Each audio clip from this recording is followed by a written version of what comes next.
Olá, senhoras e senhores, sejam muito bem-vindos ao Descomplexo. Eu queria começar o nosso programa de hoje agradecendo a vocês, que são a nossa audiência, por a gente ter alcançado 3.000 inscritos no canal. É um bom sinal de que vocês estão gostando do conteúdo e compartilhando com os amigos. Inclusive, se você está aqui pela primeira vez, não se esqueça de se inscrever no canal e ativar as notificações para receber os próximos conteúdos. No programa de hoje, a gente vai conhecer o Instituto Bacarelli, que é um dos maiores projetos sociais de São Paulo, e vamos entender como a música transforma a realidade de milhões de crianças na periferia de São Paulo. Para falar comigo sobre isso, tenho dois convidados aqui. Recebo Edilson Venturelli, que é CEO do Bacarelli e também maestro, e João Almeida, diretor de marketing. Eu já vou começar pedindo para você, João, contar para a gente a sua trajetória profissional até chegar ao Bacarelli. Eu vou ter que resumir, porque na minha idade, que a gente é velho, fica rápido, né? Então, eu comecei trabalhando numa editora, como jornalista que sou, e também como administrador de empresas. Essa editora foi a VEC, onde fiquei 8 anos. Depois, trabalhei 17 anos no SBT, cuidando de mídia regional. Fui 14 anos sócio de uma empresa de marketing esportivo. E a última atividade, fui diretor comercial da TV Cultura, onde fiquei uns 2 anos e meio. E quando eu achava que eu ia me aposentar, eu fui encantado pelo Instituto Bacarelli, pelo projeto que faz. Legal. Edilson, conta pra gente um pouco da sua história. Você que está há mais de 40 anos, né, dentro do Instituto. Tô com 61 de idade, 48 anos, trabalhando como mestre Bacarelli, né? Comecei a trabalhar minha vida profissional com 13 anos de idade. Naquela época não existia o ECA, então você podia começar a trabalhar mais cedo. Cantando no coral profissional do maestro. Com 15 anos fui trabalhar na empresa profissional do maestro, onde o meu primeiro registro em carteira é de montador de orquestra. Eu era o cara que ia lá colocar a cadeira e a estante para os músicos tocarem. Fui para arquivista. Depois, aos 18, eu já era um mestre preparador do coral profissional dele.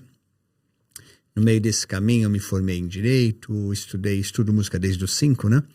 Me formei em Regência e desde 1998 eu sou o CEO do Instituto Bacarelli. Edilson, e como que o Instituto funciona? Como ele começou, para as pessoas saberem a história, né? E quais são as principais atividades?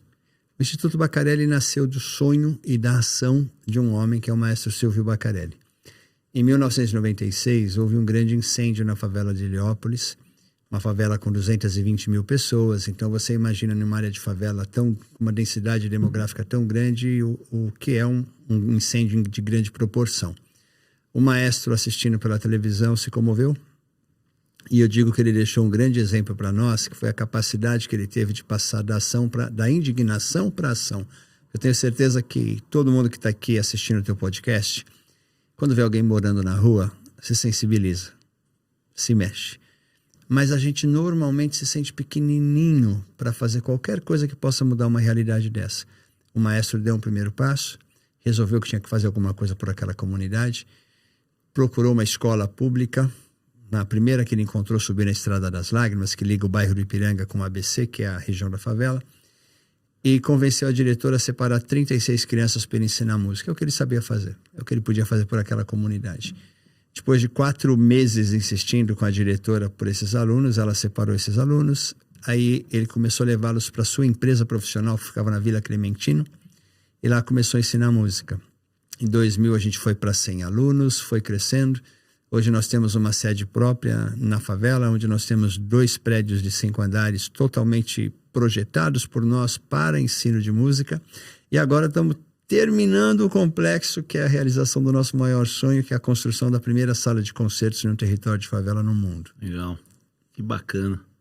João, eu estava até conversando com você antes da gente entrar no ar aqui, né? Quando estava estudando o projeto, eu tinha uma concepção equivocada de que a maioria dos projetos sociais, para você tirar crianças da rua e levar um propósito específico, seriam através do esporte. No Brasil a gente tem a cultura do futebol. Então muito me surpreendeu quando eu conheci, né, as atividades do Bacarelli e vi que você pode transformar a vida de uma criança através da música. Eu achei muito legal. Como foi para você essa chegada? Você já tinha essa noção? Eu conhecia um pouco do Instituto Bacarelli, conhecia um pouco da orquestra, não conhecia a grandiosidade do trabalho feito.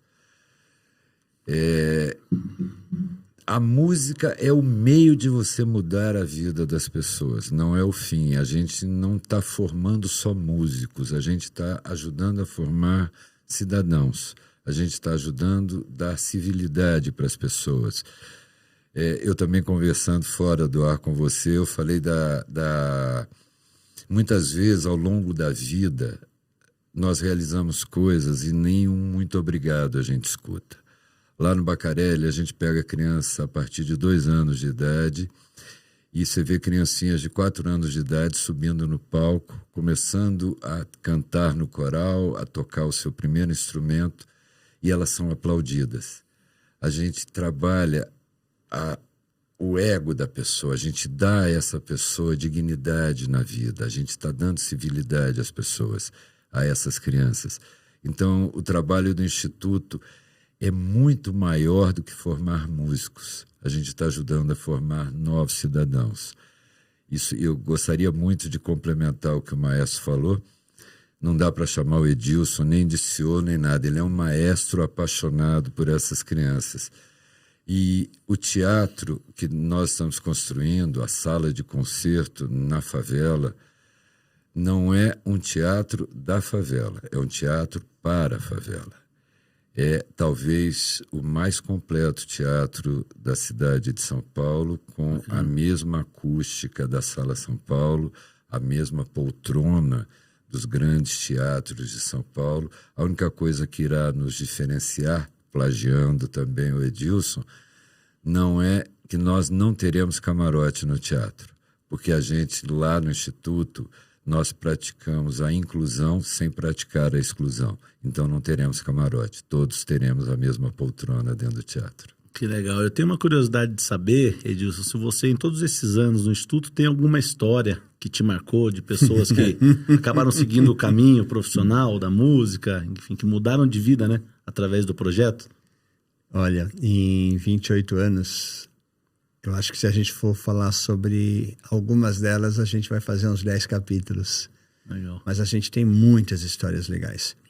Não só daqueles que optaram pela música, mas daqueles que voltaram a sonhar, passaram a acreditar no seu sonho e seguiram em frente. Até antes de te contar um bom caso, um bom caos, um dos grandes problemas que você tem na favela, nas comunidades pobres, é que muitas vezes a criança deixa de sonhar. Ela olha para o lado, enquanto criança, com seus sonhos, ela olha e fala, eu quero ser um médico. Mas ela olha para o lado, ela não acha um médico. Quero ser um engenheiro. Não tem. Outra perspectiva. Quero ser um advogado. Não tem. Se não tem, é porque eu também não posso, né? Se ninguém aqui é médico, como é que eu vou ser médico? Como o João falou, o palco ele traz uma coisa muito bacana, que é o aplauso. Você tem o seu esforço reconhecido. Você se vê admirado. Então a tua autoestima vai para o lugar. Então a primeira coisa que a gente faz através desse trabalho é devolver para a criança a capacidade de sonhar. Mostrar para ela que ela é rica em dons e talentos. Que ela pode sim ser aquilo que ela quiser ser na música. Até musicista, se ela quiser. Porque a educação musical que o Instituto Bacarelli oferece não deve nada para nenhuma grande escola de música do mundo. Nós temos professores muito qualificados, até porque desde o início a gente sempre colocou como meta nossa oferecer o mais para quem tem menos. Falando de música, você pega hoje, por exemplo, a Orquestra Sinfônica do Teatro Municipal tem por volta de 100 músicos. 9 são nossos. A Orquestra Filarmônica de Minas Gerais tem 80 músicos, 11 são nossos. Primeiro trompa da Orquestra Nacional do Chile é nossa. Nós temos uma menina preta periférica como primeiro trombone de uma orquestra profissional na Dinamarca, um país de brancos. Né? E até como curiosidade, para quem não conhece muito o mundo da música sinfônica, o naipe de metais de qualquer orquestra ele é muito masculino. É um território alfa, né? Os homens estão lá. Você tem uma menina preta chefiando um naipe em uma orquestra de um país de brancos, como a Dinamarca, é uma vitória muito, muito, muito grande. Enquanto nós estamos conversando aqui, tem um ex-aluno nosso, hoje trompetista profissional do Teatro Municipal de São Paulo, fazendo a prova que abriu no Metropolitan Opera de Nova York. Ele foi selecionado e está lá em Nova York fazendo prova para talvez entrar. Só de ter sido selecionado para a prova presencial já é uma vitória do tamanho de um monstro, porque essa é uma das orquestras mais disputadas do mundo. Então são vários os casos. Mas, por exemplo, quando nós fizemos 20 anos, isso já se vão 8 anos, essa história eu não te contei ainda. Nós fizemos um grande concerto, uma festa na Sala São Paulo. Eu estava no foyer da Sala São Paulo, um homem veio me cumprimentar, falou: mestre, você lembra de mim? Falei: não, desculpa, mas não, né? Ele falou: eu fui o primeiro Spala da nossa orquestra, lá em 1996. Eu falei: nossa, que legal. Eu falei para ele: e aí, como é que está a tua vida? Ele virou para mim e falou: graças a tudo que eu aprendi na música, hoje eu sou o chefe de compras do metrô de São Paulo. Você entendeu? Então, assim, é aquilo que o João falou, nós não somos uma escola de música. A música foi a ferramenta que nós encontramos para promover a transformação social, a inclusão social, a mobilidade social dessas pessoas que nascem em um CEP não muito favorecido, né? Sim. Ô, João, e como foi para você, a gente falou agora de transformação pela música, como foi para você entrando na parte da gestão, você que veio do setor privado, teve uma carreira brilhante, qual foi o primeiro impacto que você sentiu ao entrar no terceiro setor, enfim, em relação às iniciativas? Teve algum desafio? O primeiro impacto que eu senti é que a gente tem uma razão para viver. A vida toda eu sou um capitalista nato, sempre trabalhei para construir um patrimônio para minha família, a família está muito bem. Mas a gente tem que tentar devolver alguma coisa. O que o maestro Silvio Baccarelli fez e que eu nunca fiz na vida, que é dar o primeiro passo. O convite do Edilson foi um convite sedutor, porque ele me fez ir ao Instituto Baccarelli, na Estrada das Lágrimas, na porta da favela, ir a Heliópolis, na favela, e um desafio maravilhoso. E o que me fez tomar a decisão de ir para o Baccarelli foi quando escorreu uma lágrima do meu olho. Quando eu vi uma criança tomando café da manhã, enchendo um pratinho de comida, e eu olhando para aquela coisinha tão pequenininha, eu falei assim: você não vai conseguir comer isso tudo. E ela virou para mim e falou assim: ô diretor, eu não era diretor, ô diretor, ontem eu não comi muito, então hoje eu estou com fome. Cara, tem uma razão para a gente trabalhar lá. Tem uma razão. São as crianças de lá. Elas são a razão de eu estar no Baccarelli, a razão de eu ter aceito o convite do Edilson. O Edilson é um apaixonado, eu sou um apaixonado. Não vou falar de futebol, não vou falar de Botafogo do Rio, porque senão fica meio chato aqui e a coisa é séria. Mas quem é botafoguense é apaixonado e enfrenta qualquer desafio.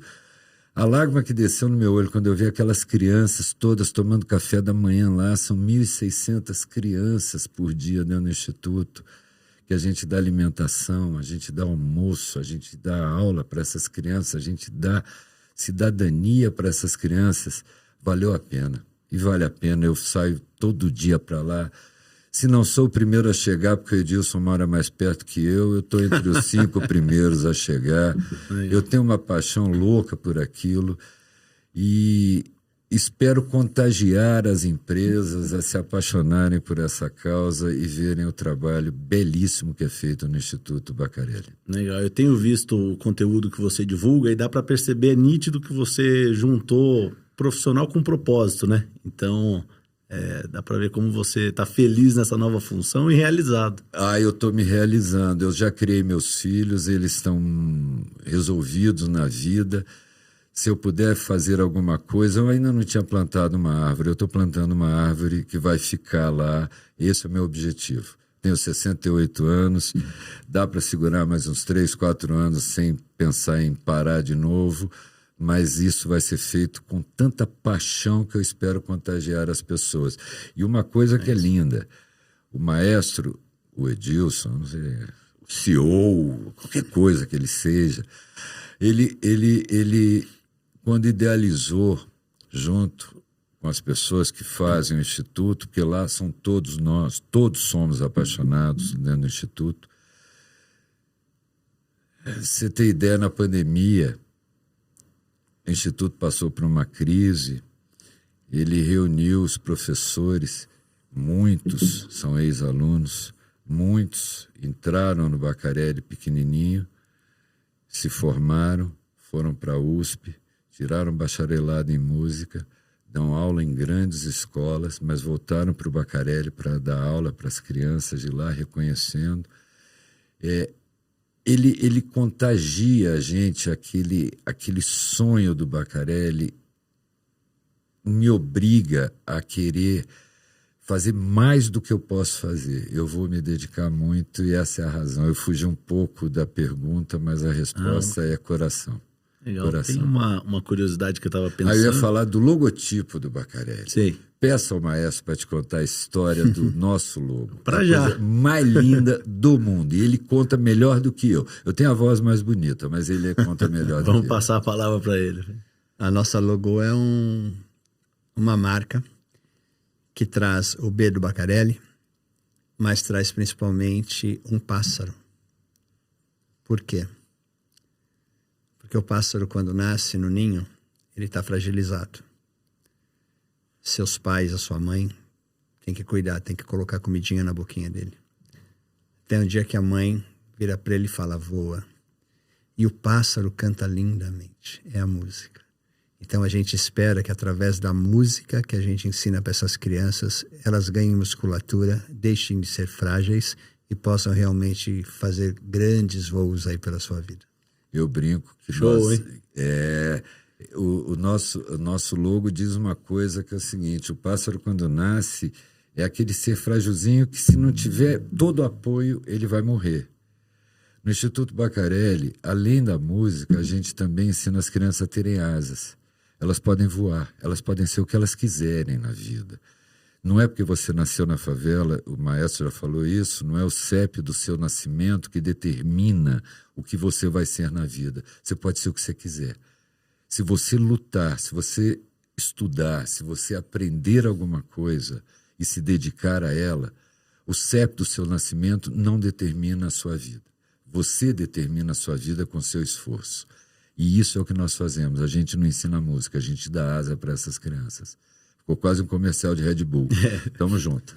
Mas fica uma mensagem poderosa, né? Para quem está assistindo, para quem está em dúvida se vai começar um projeto ou não, para tomar isso que vocês estão falando de inspiração, né?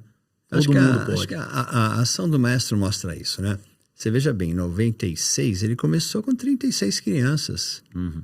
Se você perguntar para mim quantas já passaram por lá, não sei te responder, porque para nós é mais importante as que ficam muito tempo conosco, né? Mas hoje são mais de 1.650 crianças sendo atendidas, crianças e jovens. Se ele não tivesse começado com 30, o que seria? Então, muitas vezes a gente acha que a solução dos grandes problemas do mundo está em uma grande ação, ou na canetada de alguém muito poderoso. Só que, na realidade, o que vai mudar esse mundo que a gente vive, o que vai fazer com que a gente se transforme numa sociedade mais inclusiva, mais humana, mais igualitária, serão milhões de pequenas ações como a nossa acontecendo. E essa ação você pode fazer. E não precisa pensar alto. Muitas vezes um sorriso que a gente dá para uma pessoa muda a vida dela naquele dia. Sabe? Muitas vezes, assim, 2 minutos do seu tempo que você abra o seu coração e se disponha a ouvir alguém, pode mudar o dia daquela pessoa. Né? Então, são milhares de pequenas ações que vão mudar esse planeta, mudar esse mundo e vão entregar para as futuras gerações, para os meus filhos, para os meus futuros netos que eu ainda não tenho, uma sociedade melhor do que o que a gente vive, né? A gente tem conhecido também agora, a gente é maluco, né? A gente já não tem nada para fazer, então a gente fica arrumando mais coisas. E a gente está começando um trabalho dentro da Fundação Casa. E eu resolvi isso no dia que eu fui conhecer, e eu vi crianças, meninas de 12, 13 anos de idade, privadas da sua liberdade. Eu comecei a pensar o quanto nós, enquanto sociedade, estamos errados, o quanto a nossa sociedade é ruim para que meninas de 12, 13 anos de idade estejam trancafiadas. A gente está errando pra caramba. Então está na nossa mão, está na sua mão, está na minha, está na mão do João, está na mão de todo mundo que está assistindo o teu podcast, mudar essa realidade, criar um mundo mais legal. Muitas pessoas não pensam que não é só, igual você falou, não é só trancar a pessoa, né? Mas tem que recuperar também, né? Eu se acho prende que é, errado, desculpa, se prende eu mal. acho, mas desculpa, eu acho que é antes. A gente tem que trabalhar para não prender pra não ninguém. acontecer. A gente tem que trabalhar para não prender ninguém. Não é natural, a gente não pode normalizar que uma criança de 12 anos esteja trancafiada. Isso está errado. Isso está muito errado.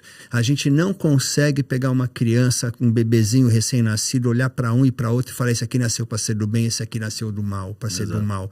São as circunstâncias da sua vida que vão levando. Se a gente está fazendo com que crianças de 12 anos sejam presas, é porque a gente, como sociedade, a gente está falido. A gente está errado. E tem uma coisa que, assim, né? Enquanto sociedade civil, né, a gente esquece que existem os pobres, os miseráveis, os favelados. Ele está lá trancafiado no mundinho dele. Só que um dia ele atravessa a rua e vem para a dita sociedade civil. Aí quando ele atravessa a fronteira, a gente fala para ele: pô, não fiz nada por você, não sabia que você existia, mas agora que você veio pro lado de cá, você tem que ser bacana. Você tem que ser um cara legal, você tem que cumprir regras. Quais são as regras que ele conheceu? Nós somos frutos do repertório, das experiências que a gente vive. Como é que você vai esperar que uma criança que viveu vendo um cara violentando a sua mãe, suas irmãs, ele mesmo batendo, abusando, que pessoa você quer ter? Você espera o quê dessa pessoa quando crescer? Que ela seja diferente do que ela viveu? Né? Agora, enquanto assim as pessoas que muito têm não entenderem que só elas possuem poder econômico, poder político, poder pensante para mudar a realidade desses mais pobres, a gente vai continuar tendo esse mundo onde você tem medo até de tirar teu celular na rua. Né? Você sabe, João, que mudando um pouco de assunto, seguindo nisso que ele falou, eu estava vendo uma postagem ontem de uma jornalista, ela fez uma experiência. Ela postou uma notícia recente de um casal famoso que acabou de se divorciar e, ao mesmo tempo, ela postou que o Brasil, a depender do que acontecer na reforma tributária, vai ser um dos países com impostos mais altos do mundo. E ninguém quis saber dessa segunda notícia. E todos só veiculam a questão da separação do casal. Então é uma inversão de prioridades que a gente pode conectar com isso que você falou, né? Quantas pessoas querem saber desse problema e quantas pessoas estão assistindo os jogos de futebol toda quarta-noite. Então, uma coisa não exclui a outra, mas existe uma inversão de prioridades, né, às vezes. Infelizmente, a comunicação está passando por uma reformulação, nós estamos reaprendendo a comunicação. Hoje existe umas centenas, milhares de meios de você se informar, mas as pessoas estão muito pouco atentas ao que é importante. Você perguntou por que eu fui para o Bacarelli. Por esse discurso dele. Existem algumas pessoas, espero não ser cancelado, a camiseta, a favela venceu. É legal, a favela venceu. Realmente, nós temos crianças lá que entraram com 4 anos, hoje têm 35 anos e venceram. A favela não é o ideal que a favela venceu. O ideal é não ter favela. Esse era o ideal. Existe a favela, nós não vamos conseguir mudar a vida das 220 mil pessoas da maior favela de São Paulo, quiçá do Brasil. Mas tirar um celular na Avenida Paulista é mais perigoso do que tirar um celular na Estrada das Lágrimas, onde a gente está. Eles se preocupam, eles se cuidam. A hora que eu chego lá, às vezes, 6h30 da manhã, nós temos um ônibus que vai para dentro da favela trazer as crianças para que elas não faltem às aulas. Esse ônibus anda várias horas por dia pegando as crianças e levando para o instituto. Mas alguns pais chegam com suas criancinhas para a aula. Você precisa ver o cuidado daquele pai que mora lá no meio da favela. Ele vai com a criança arrumadinha, cabelo penteadinho. Você vê que é uma pessoa humilde, mas ele está fazendo tudo pela filhinha dele, pelo filhinho dele, como eu fiz pelos meus, como você fará pelos seus, como o Edilson fez pelos deles. Não é porque ele é pobre que ele não é cidadão, que ele não tem uma preocupação voltada para a família. Ele não tem meios, mas ele está fazendo o melhor para os filhos dele. E isso é que nós fazemos no Bacarelli. É trazer o melhor para que os filhos possam vencer. Infelizmente, não posso. Eu tenho um orgulho desgraçado. A gente luta. Todo mundo acha que o Instituto Baccarelli é autossustentável. Eu não sou autossustentável, não. Eu dependo da doação das pessoas físicas. Doem para o Baccarelli. É só entrar no site institutobaccarelli.org e lá você tem como doar para a gente. Qualquer pessoa pode doar. Qualquer pessoa, pode ser uma única doação, pode ser uma doação recorrente, pode ser qualquer valor. E tem uma outra coisa. Todas as leis possíveis nós usamos. Lei Rouanet, PRONAC, PROAC. PROMAC, FUNCAD. O que for possível para que as empresas não gastem dinheiro, para que as pessoas físicas não gastem dinheiro. Você pode doar a sua nota fiscal no seu CPF, no site, vai ter destinado o dinheiro para nós. Nós temos ações de marketing para as empresas poderem investir no Baccarelli. Mas tudo isso que a gente faz tem um objetivo maior, que é ter menos alunos na fila de espera para entrar no Baccarelli, que eu não consigo atender todos que querem. Sim. Quem me dera poder atender todos, mas eu não consigo, eu não tenho ferramenta para fazer isso. Eu vou receber o presidente do CEAGESP agora na próxima semana e vou aumentar a quantidade de comida que a gente doa até para as famílias desassistidas que tem na favela, que não conseguiram se recolocar no mercado de trabalho. O Instituto Baccarelli cuida disso. A orquestra é a mais feliz orquestra de São Paulo e, sem sombra de dúvida, a mais completa. Porque desde Johann Sebastian Bach até Simoninha, Belo, a Orquestra Sinfônica Heliópolis está presente. Nós participamos de qualquer coisa, nós fizemos a abertura da virada cultural de São Paulo. Nós estaremos no palco do The Tower. Nós estaremos no Detal, no Palco Quebrada e no The Tower todas as noites. E até para que as pessoas saibam, tem espaço para, além da doação, trabalho voluntário? Como funciona esse ponto? Eu passo para o maestro que tem 40 anos de experiência. É bom que as pessoas saibam, né? Para quem quiser. A questão do trabalho voluntário ainda não é uma frente que a gente usa bastante, não. A gente viveu, nesses 28 anos de história, a gente tentou alguns voluntariados, como, por exemplo, em idioma. Só que aí o que acontece? A gente trabalha muito lá, nós não confundimos projeto social com assistencialismo. Nós somos muito disciplinadores. Até porque eu costumo dizer para as crianças que se eu mandar alguém do meu time embora, que faltou uma habilidade, faltou uma competência técnica, talvez eu readmita daqui a pouco tempo, ele vem e fala, olha, fiz um curso, eu busquei, agora eu sei. Pô, legal. Se você demite alguém do seu time por questões atitudinais, dificilmente você vai abrir a porta de novo para essa pessoa. Então, a gente está lá, como o João já falou, formando cidadãos. Aí, eu estou lá dizendo para as pessoas, para as crianças que elas não podem atrasar, que ela tem que chegar na hora. Aí, o professor voluntário arrumou um café na tarde dele e esqueceu de ir lá dar aula. E o voluntariado no Brasil, ele ainda tem muito disso. Ele ainda é muito descompromissado. Autocomprometimento. E nós somos compromissados no Baccarelli. Então, é uma questão que a gente ainda tem que enfrentar, estruturar, para realmente poder aproveitar o voluntariado de uma forma melhor. Mas a nossa experiência passada não foi muito boa. O que a gente tem feito bastante é o voluntariado empresarial. Então, as empresas que nos apoiam, que nos patrocinam, por diversas vezes pegam seus times, levam para passar um dia lá com a gente. Então, eles vão ajudar na aula do coral, vão para dentro da nossa cozinha, ajudar a preparar o almoço, ajudar a servir o almoço para as crianças, cuidar das crianças no almoço. Isso a gente tem feito e tem feito com bastante sucesso. E são ações que estão crescendo cada dia mais. As empresas nos procuram para essa experiência, para mostrar para os seus colaboradores, para os seus times, a razão da sua empresa, né, da sua marca. Eles entenderem para que eles têm que trabalhar para que a empresa tenha resultados positivos, para que a empresa possa devolver parte desse seu resultado para a sociedade através de trabalhos como o nosso. Legal. Edilson, sabe uma dúvida que eu tenho? Você divide 2 cadeiras, né? Então você está como CEO, mas também atua como maestro há muitos anos. Como que é equilibrar isso? Eu não posso perder, não tem. Não existe. O maestro não é um CEO de uma orquestra? Exato. Pronto. O João não se aguenta.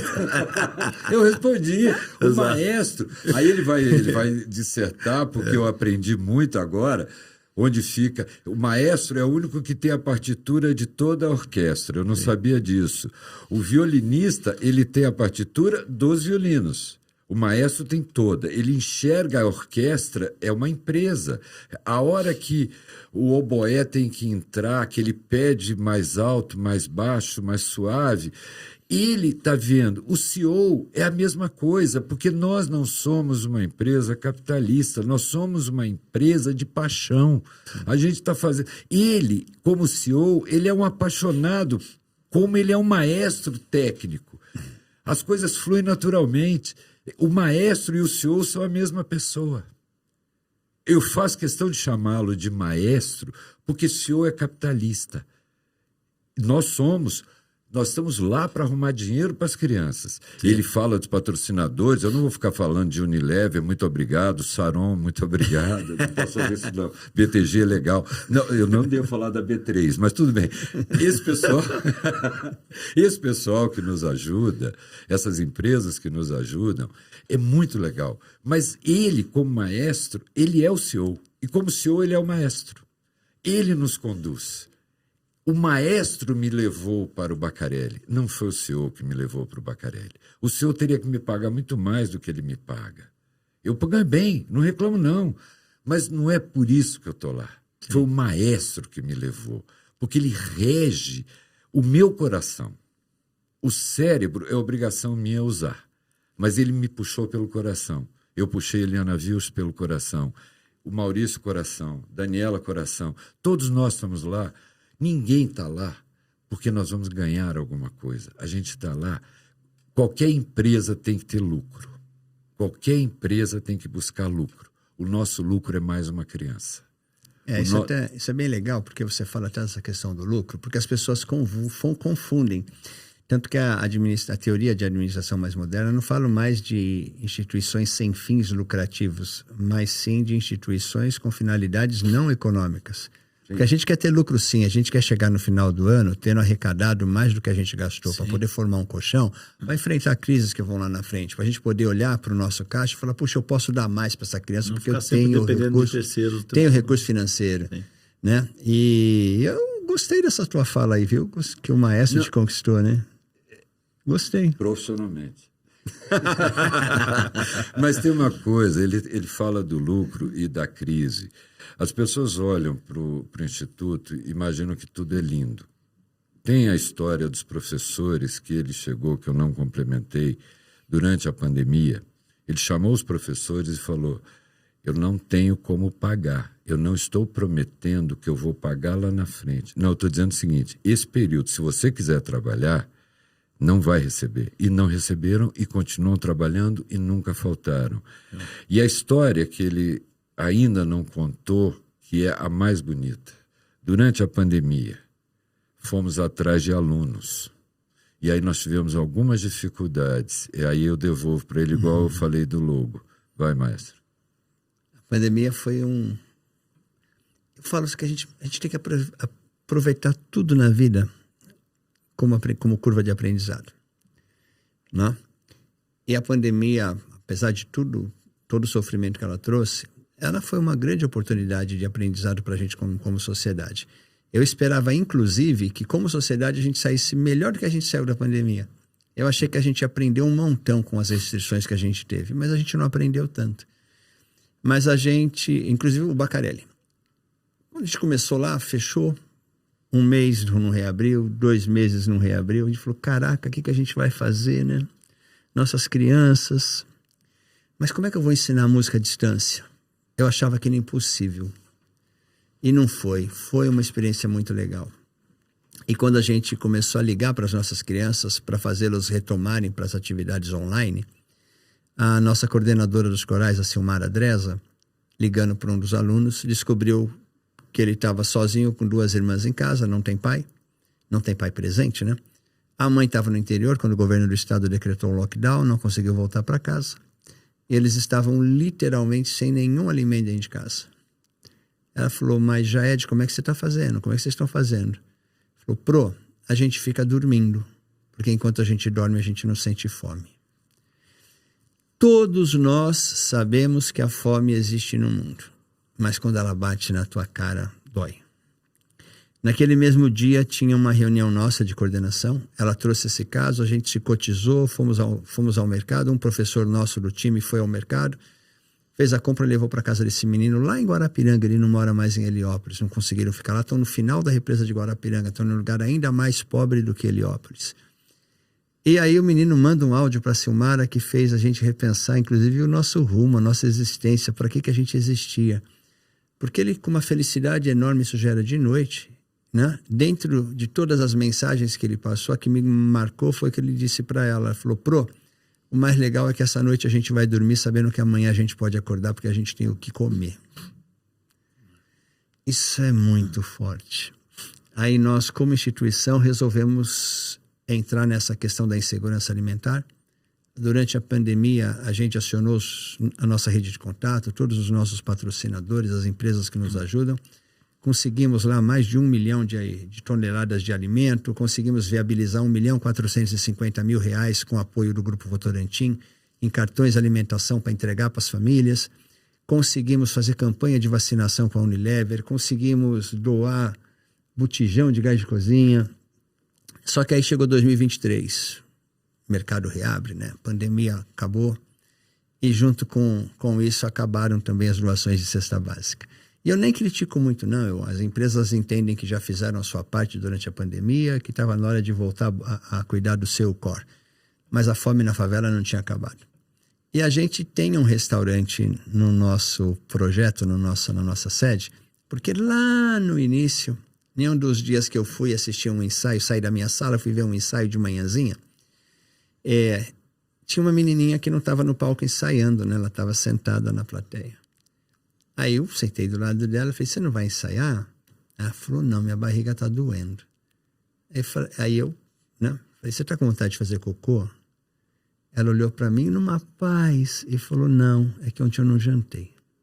Nossa. Eu falei, você já tomou teu lanche? Ela falou, já. Eu falei, você quer mais um? Ela olhou para mim com uma paz e falou, não, eu acho que eu vou almoçar hoje. Se eu soubesse o nome dessa menina, o nosso restaurante teria o nome dela. Porque foi ela que fez com que em 2005, quando a gente projetou essa sede que a gente tem, a gente brigasse para ter um restaurante. Então, em 2023, a gente resolveu que a gente não ia sair dessa questão da fome e nosso restaurante teria que voltar a funcionar. Capacitamos 25 mães nossas em cozinha profissional. Mães da favela. Todas desempregadas. 13 delas hoje são nossas colaboradoras, com carteira assinada, com salário, com plano de saúde. Estão lá. E hoje, quem toma conta, para você fazer ideia daquilo que eu te falei, que a gente desde o início entendeu que para quem tem menos a gente tem que oferecer mais, quem faz a gestão do nosso restaurante é o Instituto Capim Santo, da chefe Morena Leite. Né? Uma baita bife da culinária, né, nas altas sociedades. Exato. Jantares nas embaixadas, no Itamaraty. Exato. O governo brasileiro vai receber o governo da França, é a Morena que vai lá fazer comida. Né? E hoje tem 50 mães nossas sendo capacitadas em cozinha profissional, todas desempregadas atualmente, que daqui a pouco vão poder ou empreender ou conseguir um emprego no restaurante porque vão ter profissão. Então, aquilo que o João falou, o Baca é muito mais... O Baca é a forma carinhosa que as crianças chamam o Bacarelli, né? É muito mais do que ensinar música. E dentro dessa capacitação profissional, nós temos o ônibus que vai buscar as crianças na favela. Quem é que dirige o ônibus? Uma mãe de aluno. Que legal. Vai com uma assistente dentro do ônibus que a gente pega as crianças de 2, 3 anos, 4 anos. Essas crianças vão ser cuidadas dentro do nosso ônibus. Quando chove, a gente para o ônibus que não consegue andar dentro das vielas da favela. A mãe, nossa inspetora, né? A inspetora vai na casa do aluno, bate na porta e leva o aluno para dentro do ônibus para ele não faltar aula. Cara, a gente não... Podia ter um motorista? Pode. O nosso motorista foi treinado por nós, é uma mãe de aluno, porque a mulher é mais cuidadosa ao zelar pelas criancinhas. Como chama o ônibus? Tem isso. Nós batizado? É batizado, é o Buscarelli. Legal. Não é, porque é Bacarelli com buscar, então é Buscarelli. E as crianças falam, Ah, eu vim no Buscarelli. Eu falei, como é que você chegou hoje aqui?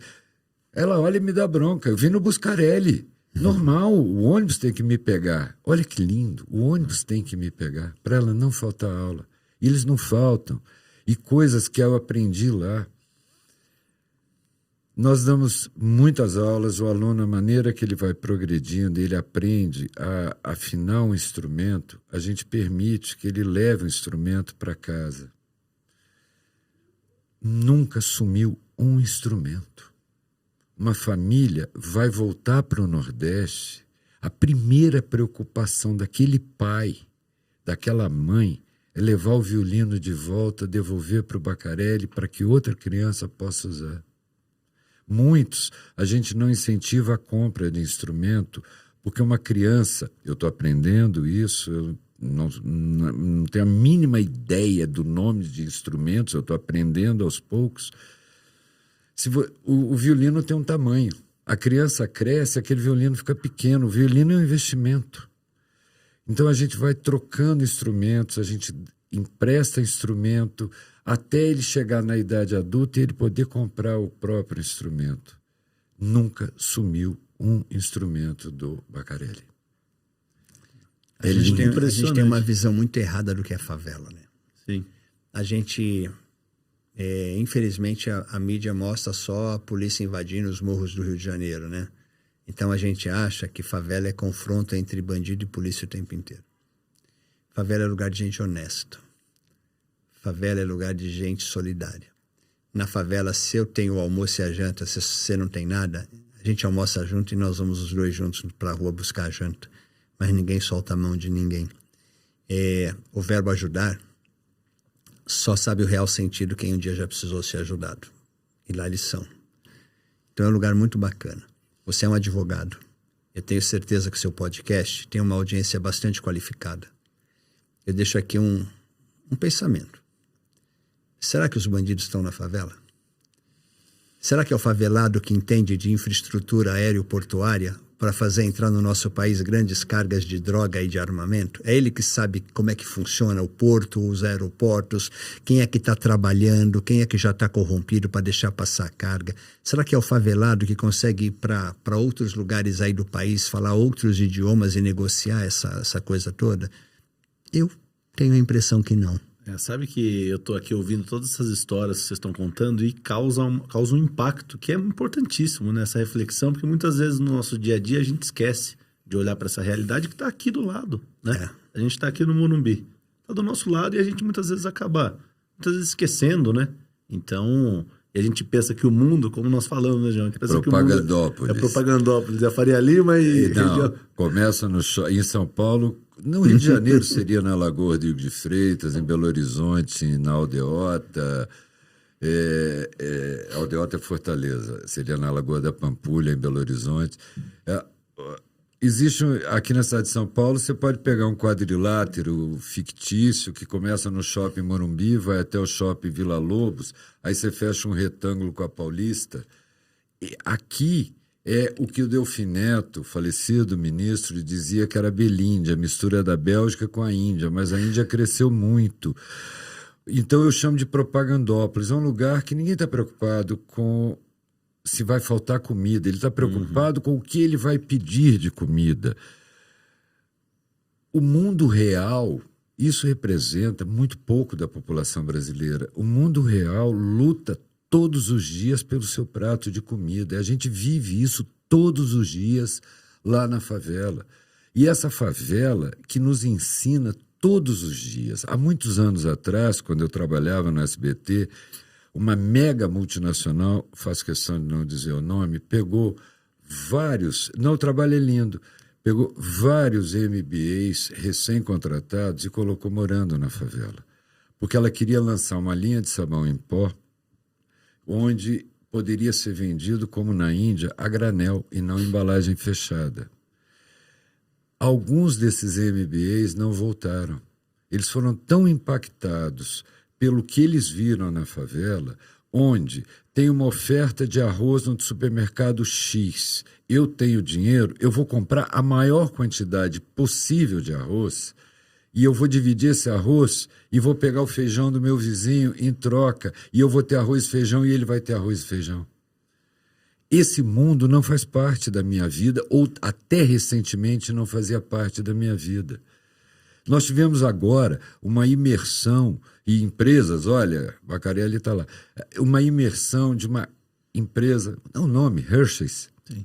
Ela foi lá, levou toda a área financeira dela e ficou dentro do Bacarelli, treinando as suas necessidades profissionais, a gente dá internet, a gente dá sala, mas eles almoçaram o mesmo que as nossas crianças almoçam. Adulto lá não pode repetir, criança pode comer o quanto quiser. Adulto não, adulto faz o prato e come um só. Porque nós vivemos pelas nossas crianças. Elas podem comer quanto quiser. E essa empresa foi para lá, você devia ter visto, e foi maravilhoso quando eles distribuíram chocolate ao fim do dia, o rostinho das crianças comendo chocolate, que é uma coisa que a gente compra quantos a gente quiser, a hora que a gente quiser, mas não está presente no dia a dia das crianças. E elas ganhando barrinha de chocolate. Agora a Vibra, que nos apoia também, vou lembrando e vou falando. Saron, tamo junto. Aí o Saron da Fundação Itaú está nos ajudando a construir o teatro, somos muito gratos a ele. A Vibra distribuiu bonequinhos. De pelúcia, né? De pelúcia. A alegria da criança é pegar um bonequinho de pelúcia. Puxa, meu neto faz aniversário, eu dou 10 presentes para ele. Não, ele vai ganhar só um esse ano. 9, eu vou arrumar um jeito de distribuir para algumas crianças. Isso tem que ser feito. Vamos olhar para as pessoas que estão do nosso lado. Vamos nos motivar por essas pessoas. Vamos parar de sentir dó. Vamos entrar no shopping. Tem um guardinha em pé na porta do shopping que vira paisagem. Ele não é paisagem, porque se tiver alguma coisa dentro do shopping, ele vai cuidar de mim. Eu dou boa tarde para ele, como aquela criancinha que entra no Bacarelli, que nós ensinamos isso. Não tem uma criança que passe por nós, por qualquer pessoa do Bacarelli. Bom dia, boa tarde, oi tio. Comi bem hoje, ela sempre tem uma palavra de carinho para nós. Vamos retribuir isso, vamos olhar para essas crianças. O Bacarelli existe para isso. A música é uma ferramenta, não é o fim. Lógico, nós temos grandes músicos que nasceram no Bacarelli, mas não é a razão da nossa existência. A razão da nossa existência é a criança. Dar cidadania a essas crianças, autoestima a essas crianças. Viu a paixão? Não, eu vou falar a verdade para vocês. O conteúdo é tão legal que eu me perdi até da pauta. Mas quem se importa? Né? De tanto que me impactou. É muito bacana. É mesmo. E eu queria saber, até queria perguntar para vocês. O Bacarelli é um caso de sucesso. Isso é replicado no Brasil? Quais são os empecilhos? Então, nós somos, ao longo da nossa história, a gente incentivou sim, e nós servimos de modelo para vários projetos e que estão aí pelo Brasil afora hoje. Você tem, por exemplo, o Neugibá na Bahia, que é um projeto do governo do estado da Bahia, que nasceu inspirado no Bacarelli. Você tem o Instituto Jacques Klein, em Fortaleza, que não só nasceu inspirado no Bacarelli, como a gente até hoje presta assessoria pedagógica para eles, né? Mas a gente nunca pensou em pegar e fazer uma franchising do Bacarelli, vamos colocar Bacarelli em outros territórios. Por quê? Primeiro, eu preciso ir para territórios que tenham bons profissionais, bons músicos. Porque lá no Baca a gente faz questão de ter profissionais desse calibre aqui, ó, como o João. Primeiro, pensando na parte pedagógica, eu tenho que ter professores muito realizados na sua carreira, felizes com a opção profissional que fizeram e de sucesso, para que eles possam ser o modelo que vai inspirar o meu aluno, a minha criança, para olhar para você e falar, eu quero ser igual a você. Ele vai falar, vem, ó, acredita em mim aqui, pega no meu braço, vamos junto que você vai ter sucesso. Na parte de gestão, é uma das metas que a gente está percorrendo, a vinda do João vem também para fortalecer isso com a Iliana. Nós queremos que em pouco tempo a sociedade enxergue o Bacarelli como na parte de gestão, com a mesma excelência que enxerga na parte sociopedagógica. As pessoas confundem e acham que as instituições do terceiro setor são todas instituições pautadas só no amor e são todas amadoras. Sim. Não, o terceiro setor é potente e o terceiro setor é muito profissionalizado. E nós, cada dia, temos que ser melhor. Até porque eu tenho que respeitar o teu dinheiro, eu tenho que ter transparência com o investimento que você faz na nossa instituição, eu tenho que te prestar contas, eu tenho que te entregar as nossas contrapartidas. Então, a gente pensa sempre por esse lado, né? Tem muito esse estigma, né? Em relação ao terceiro setor ainda. E o Edilson fala de profissionalismo, de profissionalizar, mas eu cheguei lá, o Instituto Bacarelli tem um serviço social e os nossos professores, muitos deles, filhos de mães que estavam no Bacarelli quando nós nascemos, gente que era da secretaria, ela levou o filhinho pequeno para estudar lá e esse filhinho pequeno virou um adulto que tem um filho que está lá dentro. É igual a minha família. Eu sou a segunda geração de botafoguenses, mas tem o meu filho que é a terceira e tem meu neto que é a quarta. Mas um deles já virou palmeirense, né? Resolveu parar de sofrer. Nenhum deles, porque existe uma democracia absoluta na minha casa, que é ser botafoguense. É a democracia completa. E esse serviço social, o professor está dando aula, e nas nossas aulas tem crianças com Down. Nas nossas aulas tem crianças autistas. Inclusão sem exclusão. Palavras do maestro que eu acho lindo. A gente pratica a inclusão, a gente não faz exclusão. E o professor está dando aula, ele vê que o comportamento daquele aluninho, daquela aluninha está diferente. Pode ser hoje, dormiu mal, está com fome, mas amanhã continua diferente. Depois de amanhã está diferente, ele aciona o serviço social nosso, dentro do Bacarelli. A nossa psicóloga pega aquela criança e tenta entender o que aconteceu. Eu nunca vou saber o que aconteceu com aquela criança. A psicóloga vai. E ela vai cuidar daquela criança. Pode ter sido violência doméstica, pode ter sido violência sexual, nós cuidamos disso também. O Instituto não faz música apenas. A gente alimenta, a gente cuida, a gente educa e a gente olha o que está acontecendo com aquela criança. Você vai trabalhar para a gente ainda. É isso. Já somos bastante profissionais. Eu não estou indo para lá para profissionalizar nada.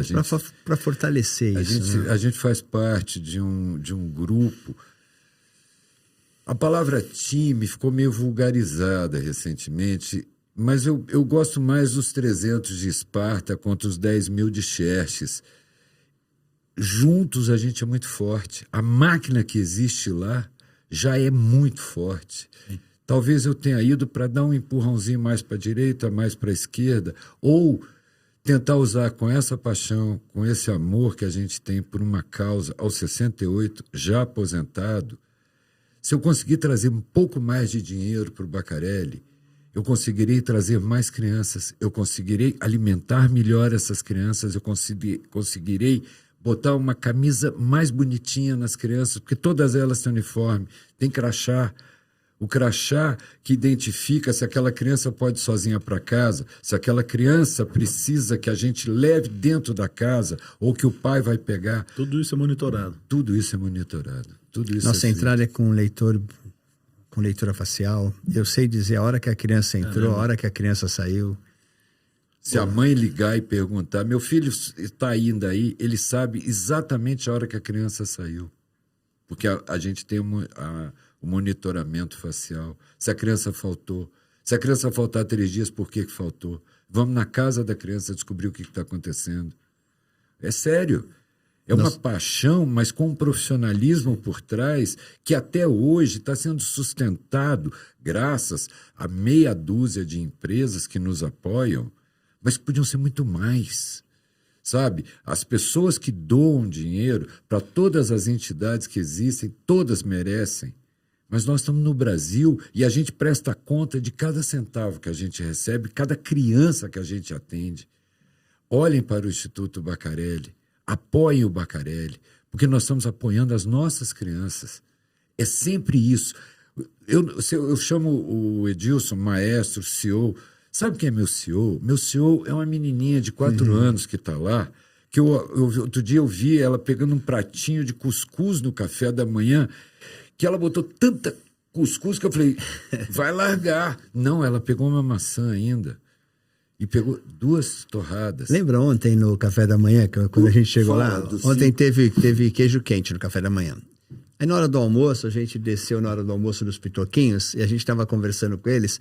E eu sempre falava, e aí, como é que tá essa comida? Ah, a comida tá maravilhosa. Aí uma menininha, diretor, que para os pequenos eu sou diretor, né? Mas diretor, hoje no café da manhã eu peguei 5 lanches, porque tava uma delícia aquele queijo quente, diretor. Porque é uma coisa que ela não tem na casa dela. Sim. É o Sim, chocolate da Hershey's, não tem na casa dela. E 5, para eles é muito, porque é tudo regrado. Para nós é regrado. A Hershey's foi lá, 40 executivos, comeram no mesmo pratinho das crianças, tomaram água na canequinha da criança, não tem nada que não seja suco e água para eles, mas a criança repete quantas vezes quiser, porque a gente sabe que aquilo pode fazer diferença. Agora você imagina pro pai e pra mãe da favela que estão desempregados, saber que pelo menos o filho está sendo alimentado. A tranquilidade que não dá para ela ir atrás, né? E trabalhar com calma. Você descobriu por que eu tô lá, né? Exatamente. Você Não, vai tá, lá tá conhecer. entendido. Eu tava escutando as histórias aqui, eu tô até mais calmo. É tanta coisa legal que eu escutei. Mas se for lá, você vai ficar calmo, com o coração Eu tenho acalentado, certeza mas que vai sair lágrima do eu olho. tô saindo daqui diferente do início do episódio, com certeza. Obrigado. São muitas reflexões. E uma preocupação que eu tinha, estava estudando para falar com vocês, obviamente. Não dá para sentar nessa mesa sem se preparar. E eu vi que tem um dado do Ministério da Educação falando do aumento da evasão escolar. Vocês sentiram isso? Não, Ou no as pessoas Baca. abandonam, não, né? Não no Bacarelli. Entendi. Tem fila de espera. Por quê? Porque a gente trata com respeito, a gente trata com amor, a gente cuida. E a gente não tá lá para reforçar carência, e sim para fortalecer potências. Sim. Entendeu? É raro a gente perder um aluno. Criança que saiu, É porque mudou. não sei falar. Senão Já ela foi vai embora. ficar lá e vai sair de lá. Ontem eu estava assistindo o ensaio da orquestra. Que nós vamos nos apresentar, estão todos convidados. Dia 15 de junho, Teatro Municipal de São Paulo. Era eu que ia fazer, mas dia 15 de junho, Teatro Municipal de São Paulo. E sob regência do decano da regência no Brasil, que é o grande maestro Isaac Karabchevsky. Por acaso, mais uma coisa, o maestro Zumi Mehta, o único lugar que ele regeu na América Latina foi dentro do Instituto Bacarelli, a nossa orquestra. É lindo isso. O maestro Zubimeta é um dos maiores do mundo, é maestro vitalício da Filarmônica de Israel. Esse cara é Legal. marco. Senhores, eu nem vi passar o tempo, estava olhando ali no relógio. Nós chegamos a quase 1 hora, foi tão bom. Vocês apresentaram tantas histórias, tantas reflexões, que eu me peguei aqui imerso em tudo isso. Eu acho que as 10 perguntas que você tinha planejado de fazer, você deve ter feito metade. Não, eu nem liguei para a pauta, eu fechei o papel aqui, falei, deixa esses caras contarem essas histórias, porque isso é muito legal. Tem uma história que eu publiquei outro dia no LinkedIn, que eu uso o LinkedIn para fazer propaganda do Bacarelli. Nós não temos receitas para investir em propaganda, em publicidade, nem para pedir às pessoas que doem no Instituto Bacarelli, institutobacarelli.org, vai lá, faça sua doação aqui. Mas o maestro tem uma história de uma menina que hoje mora na Bélgica. Só para finalizar, Paloma? a Paloma. A Paloma é uma aluna nossa e hoje ela está em Mons, na Bélgica. Ela conquistou essa vaga durante a pandemia. A gente fez mais de 150 masterclasses internacionais, né? Porque naquele momento que fechou tudo, eu olhei para os meus professores, falei, cara, todos nós estudamos fora do Brasil, a gente tem contatos, os nossos colegas estão todos trancados dentro de casa. Se a gente entrar em contato com eles, perguntar se eles não querem dar uma aula por videoconferência aí para a gente por 2 horas. Um professor do Conservatório Real de Mons deu uma aula de viola, a Paloma tocou para ele. Ele gostou da Paloma, ele ligou para o meu professor depois e falou, posso dar uma aula particular para ela? Por videoconferência, óbvio, né? Deu a aula, aí ele se habilitou a dar mais uma masterclass, mas pediu que a Paloma tocasse de novo. A Paloma tocou de novo, ele, posso dar mais uma aula para ela? E hoje a Paloma está lá na Bélgica, está se formando, Vivendo da concluindo música. o bacharelado dela. Negra, Incrível. de Heliópolis, e venceu na vida, está na Bélgica. Se não existisse o Bacarelli, qual o futuro dessa menina? A gente tem um orgulho muito grande desse trabalho, porque com a ajuda das empresas, com a ajuda das empresas que virão, com a ajuda Não é ajuda, ajuda no sentido de patrocínio. O Bacarelli não vai atrás de esmola, nós vamos atrás de investimento. De parceiros, né? De parceiros que sonhem conosco. Estamos construindo um teatro que é a primeira sala de concerto da favela do mundo, mas talvez seja o teatro mais luxuoso do mundo dentro de uma favela. Tudo com a ajuda das empresas que estão conosco.